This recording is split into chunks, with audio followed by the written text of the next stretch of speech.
어제 이어서 사도행전 9장을 하겠습니다. 사도행전 9장은 바울의 회심이죠. 바울이 사울이죠. 원래 사울이라는 것은 이스라엘 역사의 이제 초대왕이 사울인데, 그 사울은 베냐민 지파죠. 그 지파의 후손으로서 그의 부모도 아마 그 이스라엘에 큰 영향력 있는 사람이 되고, 그 가문에 그래도 초대 왕이었던 사울이 인물이잖아요.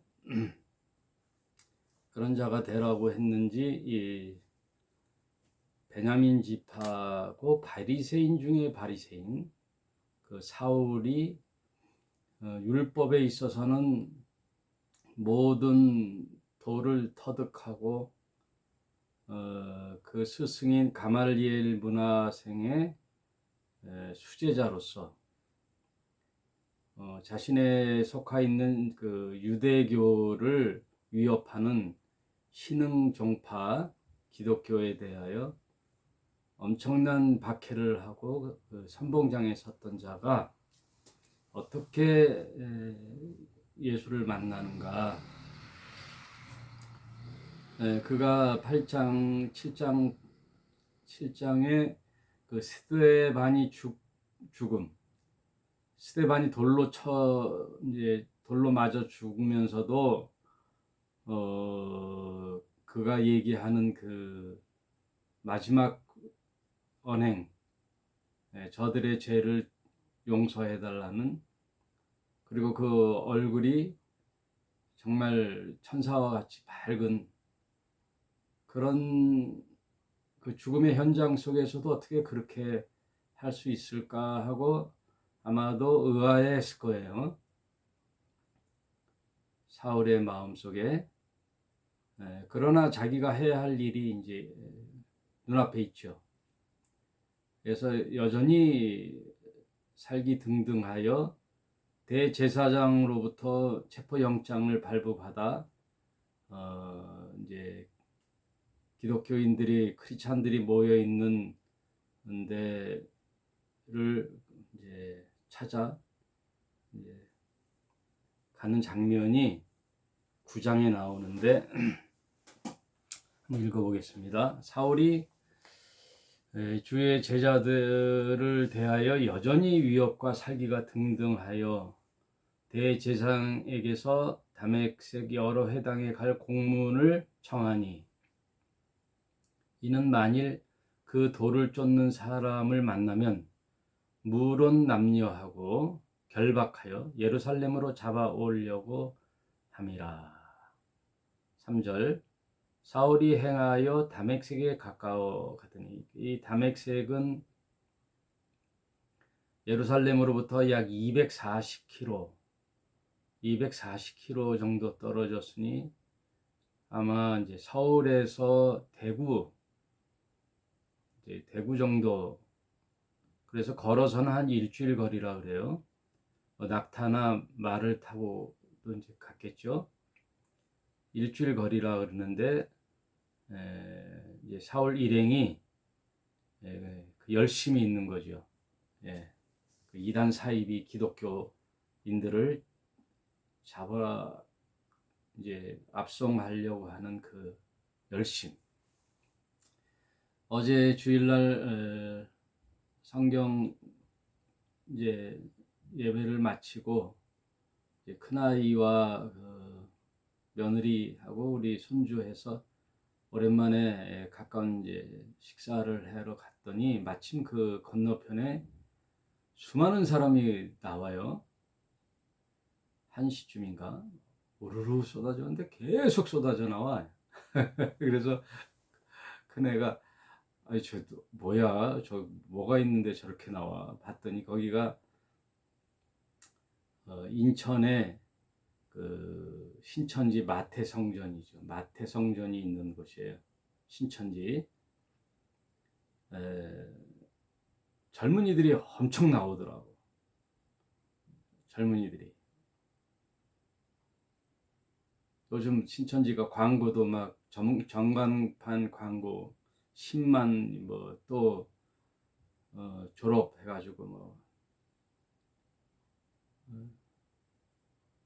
그 장면을 보니 안타깝기도 하지만 뭐 어떡하겠어요. 뭐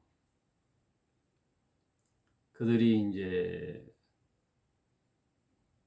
판단하여 그 모습이 그들의 잘못만도 아니고 기존 교회가 그런 청소년들에게 성경의 바른 진리를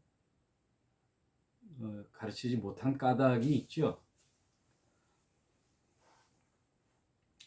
아무튼 뭐 그들도 젊을 때 한때 성경을 보고서는 무엇이 옳을까 하고 찾아다니다가 만났겠죠. 만나서 그들의 나름대로 그걸 신념으로 가지고 믿음으로 가지고 이제 열심을 내겠죠.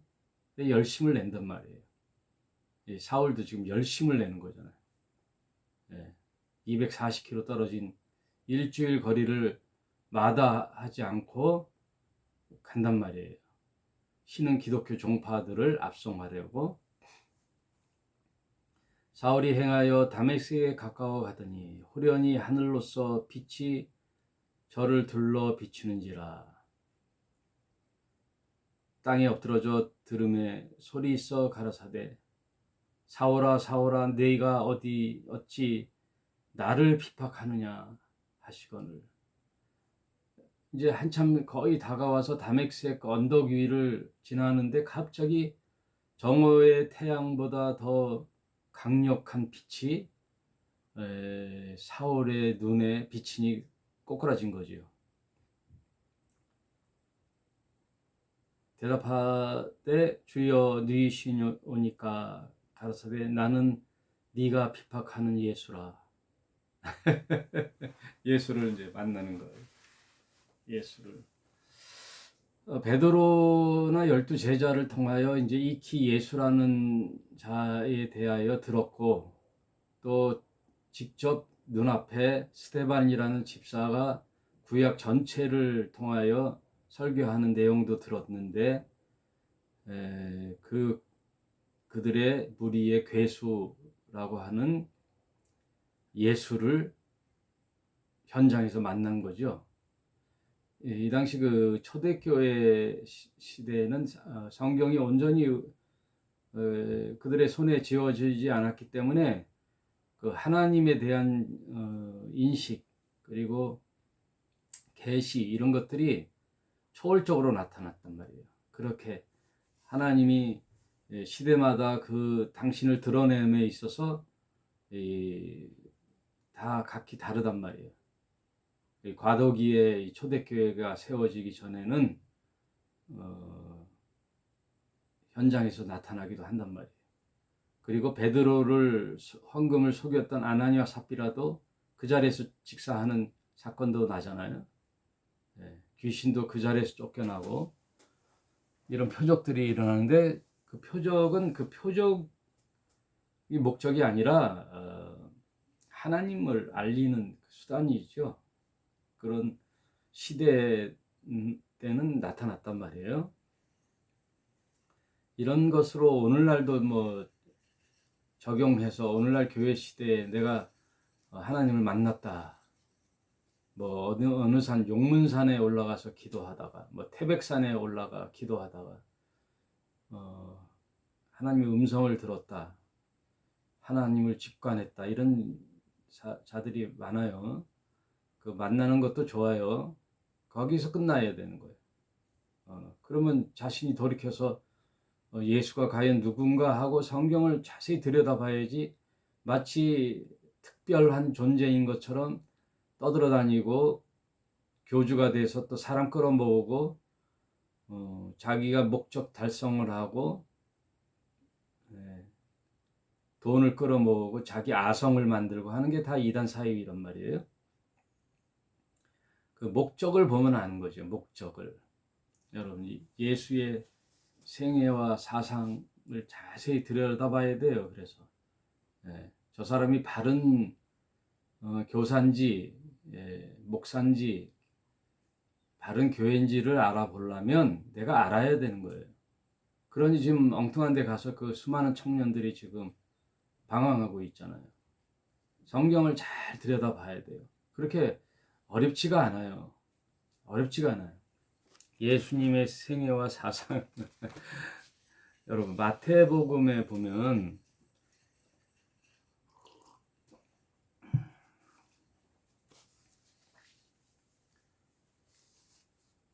이제 다 속는단 말이에요. 다 속아요. 요즘에 보면은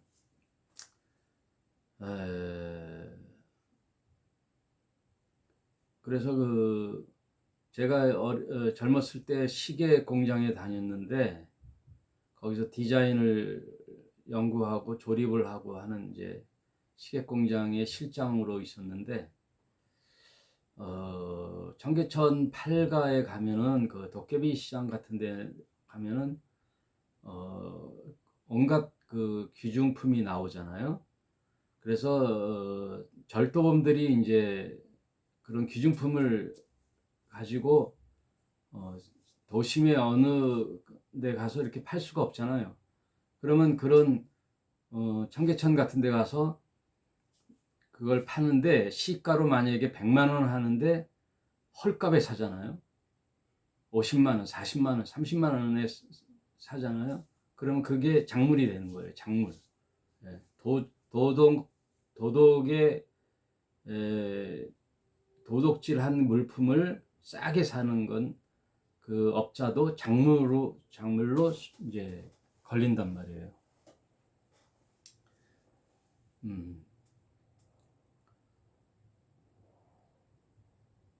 이 무슨 얘기냐면은 성경 말씀을 뭔가 하고 자기가 이제 의심하고 들여다봐야 되는 거예요. 아무리 좋은 말을 해도 저 사람이 이런 말을 하는데 과연 성경적으로 하나 안 하나, 이 교회가 바로 성경적 교회인지 아닌지를 그러니까 기독교라는 것은 예수와 기독교는 다른 거예요. 예수와 기독교하고는 다른 거죠. 예수를 따르는 기독교의 신자들이 모여 만들어낸 오랜 전통에서 만들어낸 기독교의 예수와 성경에서 말하는 예수하고는 참으로 이 차이점이 많다는 거예요. 그런 것을 좀 직시하고 좀 좀 의문을 품고 들여다봐야 되는 거예요. 성경을. 교회 목사들이 얘기하는데 그렇구나 하지 말고 그러니 엉뚱한 데 가 있단 말이에요. 언젠가 내 자신이 엉뚱한 자리에 가서 앉아 있는단 말이에요. 오히려 믿음 없는 애들이 가는 게 아니에요. 조금 믿음 있고 관심 있는 자들이 그런 데 빠진단 말이에요. 마태복음 10장에 보면 그래요. 이제 예수님이 12제자를 세우고 또 12제자 외에 또 70인을 또 세우죠. 전도자들을 세우면서 뭐라고 얘기하냐면 그게 바로 이제 예수와 예수를 따르는 제자들의 가치관이고 사상이에요. 잘 들어보세요. 10장 7절에 가면서 전파하여 말하되 천국이 가까웠다 하고, 지금 이 세상에 말뚝박고 살 때가 아니라는 거예요. 왜? 하나님 나라가 가까이 왔다 이거예요. 왜? 하나님의 아들이 왔기 때문에. 하나님 아들이 와서 이미 공생애를 시작했단 말이에요. 예수님이 30살까지 사생애를 살았다가 이제 공생애를 사니 8절에 병든 자를 고치며 죽은 자를 살리며 문둥이를 깨끗게 하며 귀신을 쫓아내며 너희가 거저 받았으니 거저 주어라. 이 당시 병든 자들과 문둥병자들 또 귀신 들린 자들이 대부분 가난한 자들이거든요. 예. 오랜 그 가난 속에서 찾아드는 병이란 말이에요. 또 그 병 들고 찌들어 사니 또 악한 귀신들의 물들어 있단 말이에요. 이런 것들은 다 이제 상징적인 거죠. 이 가난한 사람들의 삶, 이제 그들을 회복시켜 주라는 거예요. 네, 회복시켜 주는 거예요. 그들을 돌보고. 그래서 예수님의 사상을 보면요, 일단 먹을 것을 해결해야 하는 거예요. 먹을 것을. 그래서 오병이어의 표적들 보세요. 오병이어의 표적이 물고기 2마리와 보리떡 5개 가지고 5천 명 이상의 사람들을 먹였다라는 그 표적의 목적이 있는 게 아니에요.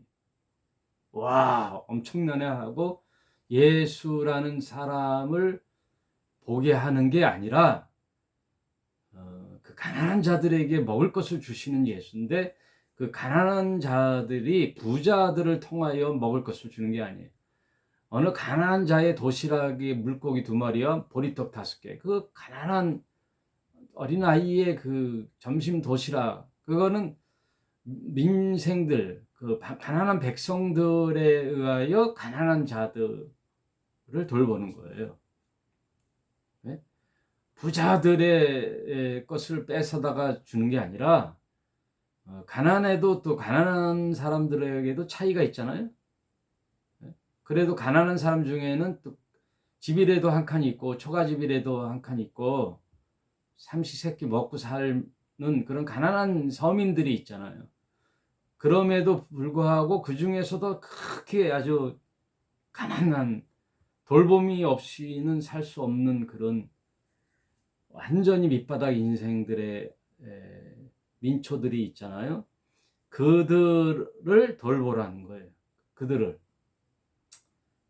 또 가난하면 또 아프거든요. 부자들은 뭐 병원에 가서 관리받고 좋은 음식을 먹고 회복하면은 병든지를 아는데, 병들고 찌들고 그러다 보니까 삶이 피폐해지면은 또 생각이 안 좋잖아요. 이렇게 귀신 들렸다는 말은 그런 뜻이에요. 예. 사회에 대한 불신, 배신, 불만들이 막 표출되고 그런 안정되지 못한 정신병적인 뭐 우울증이 오고 그러잖아요. 그러니 예수의 사상에는요, 이제 보세요. 너희가 전대에 금이나 은이나 동이나 가지지 말고. 전대라는 것은 화폐, 이런 금전을, 돈을, 지갑 같은 건데, 대체로 오늘날로 보면 이제 가방이, 이 배낭, 우리 저기 청년들이나 그 파고다 공원 같은 데 보면은 노인네들이 그 간단한 가방을 이렇게 메고 다니잖아요. 또 할아버지들을 보면 여기 허리에 하고 이게 가슴에 이렇게 쌔기라 그러죠. 쌔 같은 이런 가방 같은 것에 금이나 은이나 동이를 가지지 말고 좀 가져야 되잖아요. 예? 네가 여행을 가다가도 뭘 먹게 되면 네 돈을 사서 먹을, 최소한의 돈은 가지고 다니라 그래야 되는데, 예수에게는 그게 없어요.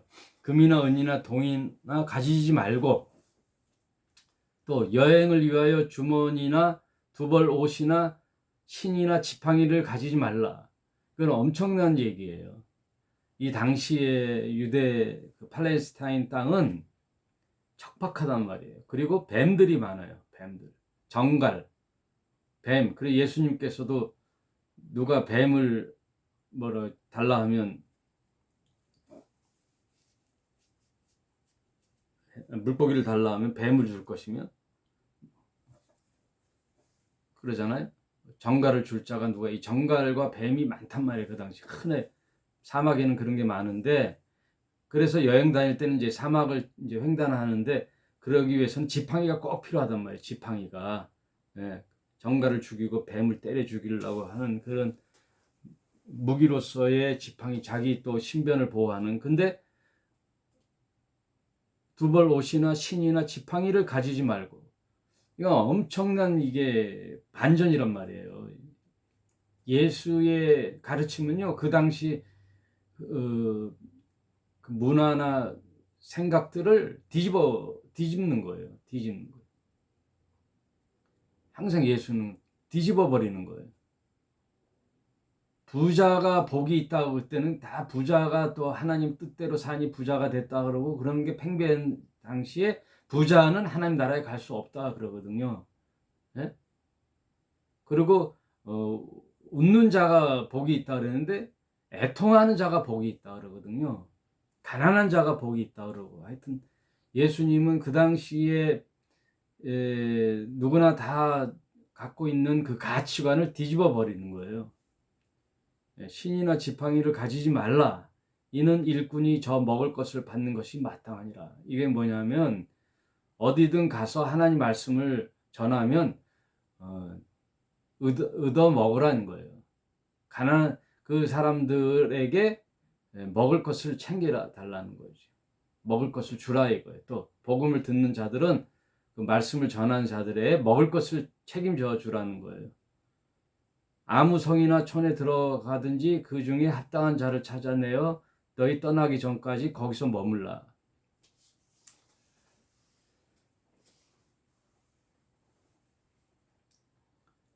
이런 뜻, 이 예수의 사상이 뭐냐면요, 불교하고 여기서 좀 차이가 있어요.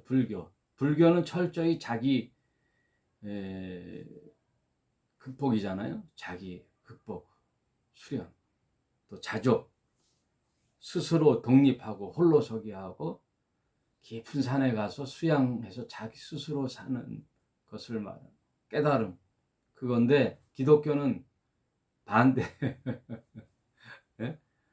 의지하라는 거예요. 홀로서기가 아니에요. 기독교는. 예, 자족이 아니에요. 독립이 아니에요. 기독교는 의지하는 거예요. 공동체예요. 서로. 그래서 예수의 사상은요, 서로에 있어요. 서로. 두세 사람이 모인 곳에. 그리고 공동체를 이루어 서로 함께 나누는 거예요. 서로 의지하고 어느 한 사람의 결핍을 도와주는, 서로 상생하는 게 기독교예요. 그래서 기독교는 공동체 생활이에요. 자기 혼자 독립하는 게 아니에요.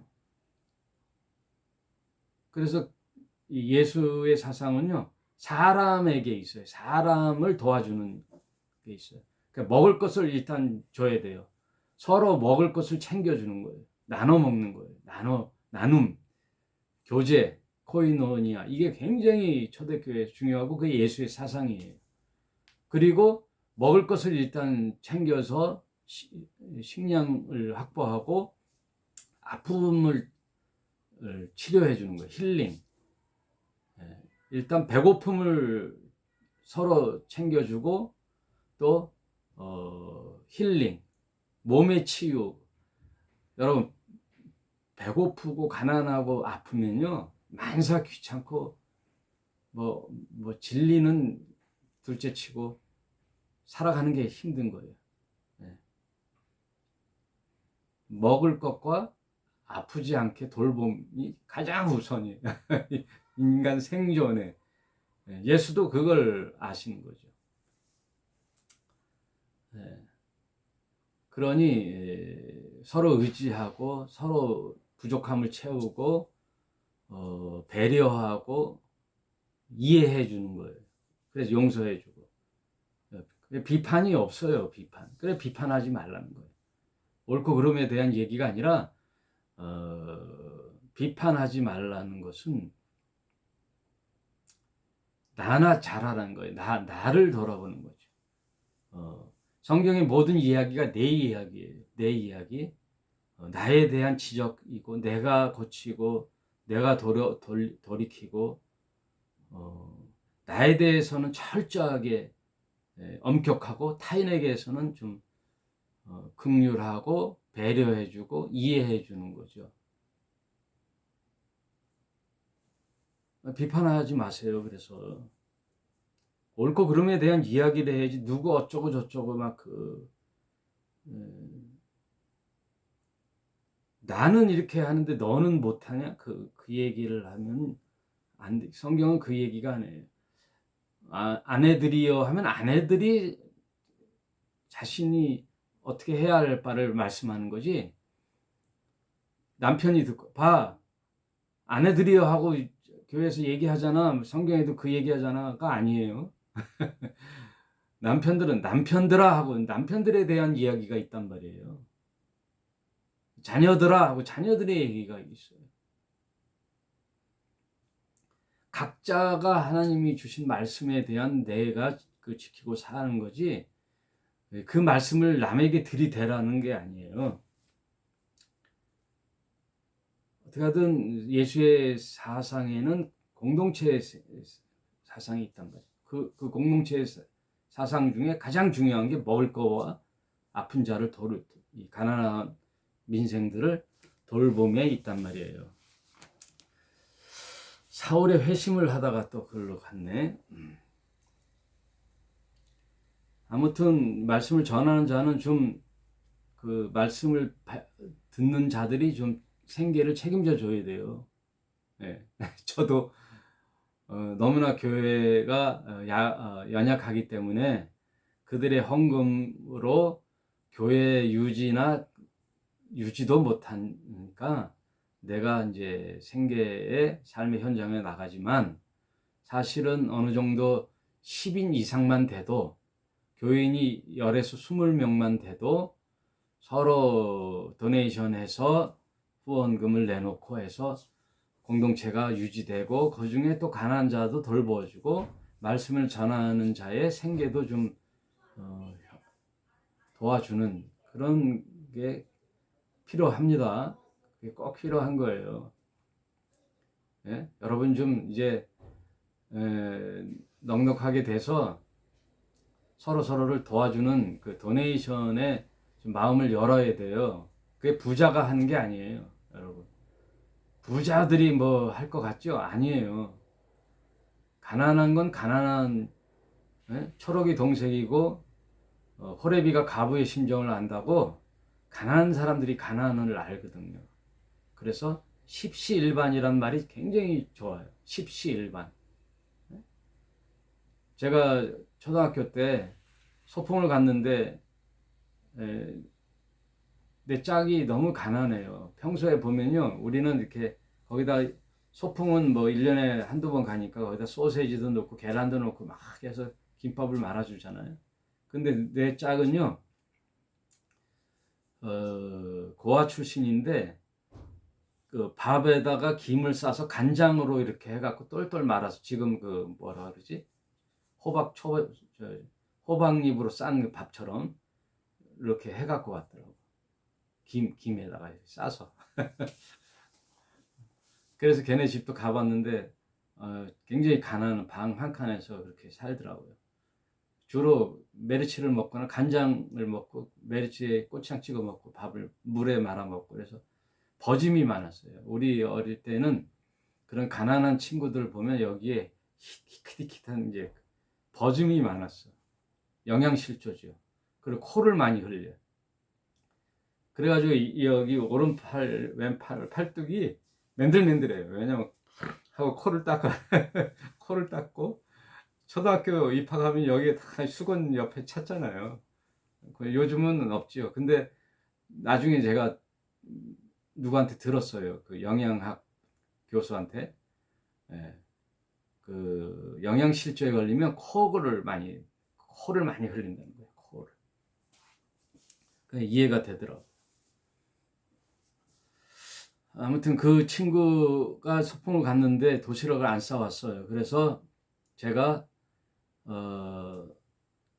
그 포장 이 신문지 이렇게 동그랗게 말아가지고 다니면서 애들한테 야 김밥 좀 두 개만 줘, 하나만 줘 해갖고 쭉 한 10명 이렇게 하니까 또 한 그릇이 됐잖아요. 그래서 친구랑 같이 나눠 먹었어요. 저도 거기다 내 거를 이제 넣어서 같이 나눠 먹고, 그의 자존심을 또 건드리지 않고, 이렇게 십시일반이라는 게 중요하단 말이에요.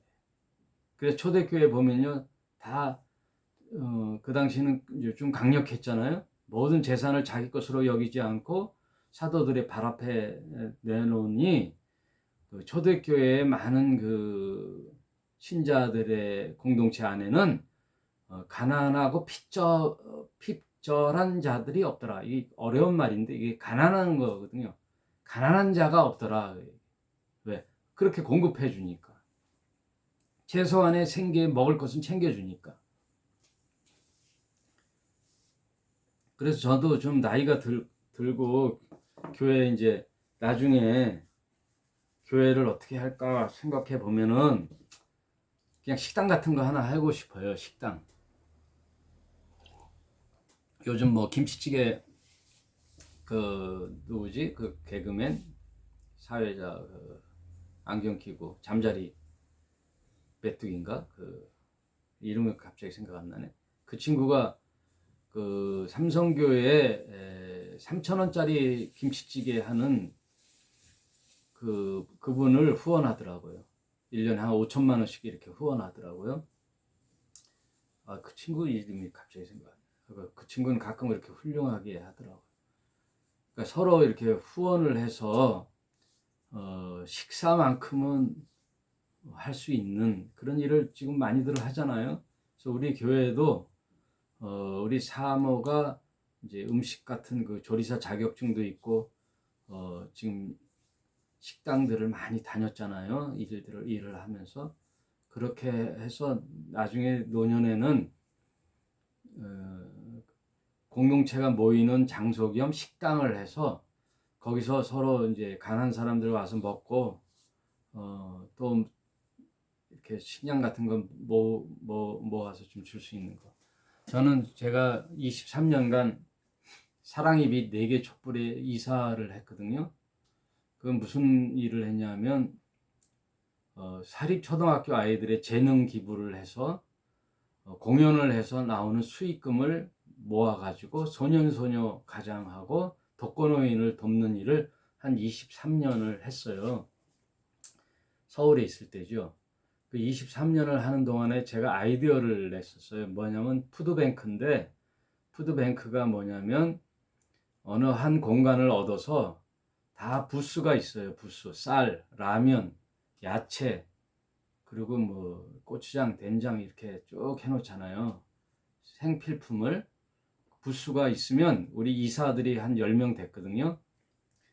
그 10명이 하나를 책임지는 거예요. 내가 라면 부스를 책임졌으면 일주일에 한 번 거기를 가서 부족한 라면을 채우고, 또 내 스스로를 후원자들을 모집을 해갖고 뭐 한 달에 10,000원이든 20,000원이든 해서 100명, 200명 이렇게 후원자들을 모아가지고 계속 후원금을 모으고 생필품을 해놓으면 그 지역의 가난한 자들을 이렇게 무작위로 하는 게 아니라 가난한 자들을 이렇게 탐방을 해서 이분은 꼭 케어가 필요하다 하면 그분에게 한 달에 20만 원 정도의 생필품을 언제든지 가서 살 수 있는 교환권을 주는 거죠.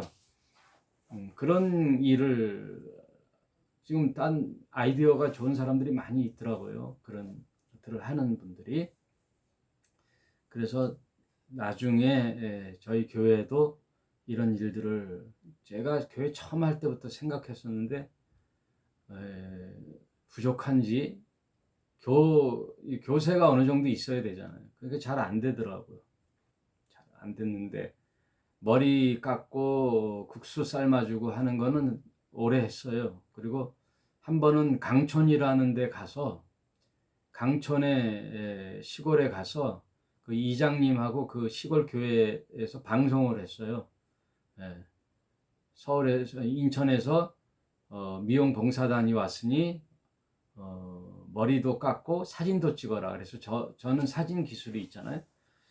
그 집사람은 미용 기술이 있고 해서 머리를 깎고 어르신들은 사진을 찍어줬어요. 그래서 그거를 이제 장수 사진, 영정 사진이라면 기분 나빠하는데 장수 사진이라고 하면은 좋아하더라고요. 그래서 A4 액자에다가 나중에 이제 택배로 다 붙여줬어요. 한 20명 넘게 했죠. 그래서 그 시골 교회 앞마당에서 이제 그런 일을 하고 했었죠.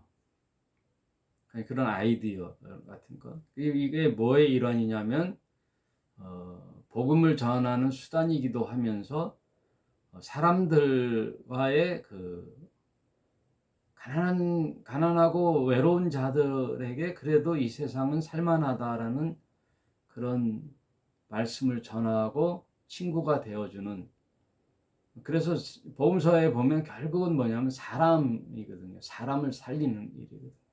일단 먹을 것을 챙겨줘야 되는 거예요. 예수의 사상과 생애를 보면은요, 다 이런 민초들에게 마음에 가 있단 말이에요. 그들이 안식을 가져야 되는데 먹고 사는 문제 때문에 안식이 없잖아요. 그런 지금 현실의 안식도 주면서 진정한 안식은 뭐냐면 영원한 안식인 생명의 말씀 예수, 구원을 주는 거죠. 구원을 준다고 지금 삶의 안식을 챙겨주지 않으면 그거는 어불성설이죠. 네, 어불성설이. 기독교 역사 속에 보면은 그런 일들이 시행착오가 많이 있었는데 예수님의 제자들의 삶을 보면 이런 복음과 또 삶도 같이 이렇게 병행해 가는 그런 모습이 있고, 이제 오늘 말씀의 핵심이 다른 데로 갔는데, 사울의 회심을 통하여 이제 복음 전파가 어쨌든 성경은 핵심은 복음 전파죠. 아픈 자를 고치면 그 자가 영원히 안 아픈가요? 또 아파서 죽어요. 그러니까 이 세상 살아가는 동안에 필요한 것이지만 정말 우리의 영혼의 진짜 복음은 영생이죠. 예수를 통한 영원한 삶. 그게 하늘나라죠. 하나님과 함께하는.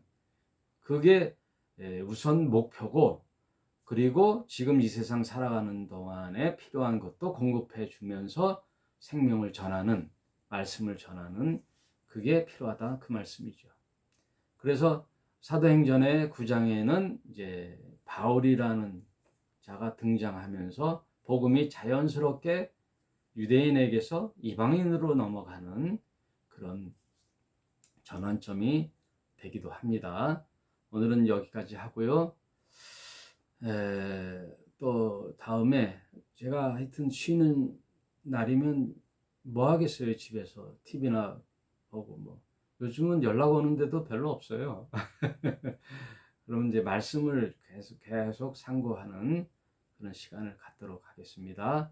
그럼 오늘은 여기까지 하겠습니다. 감사합니다.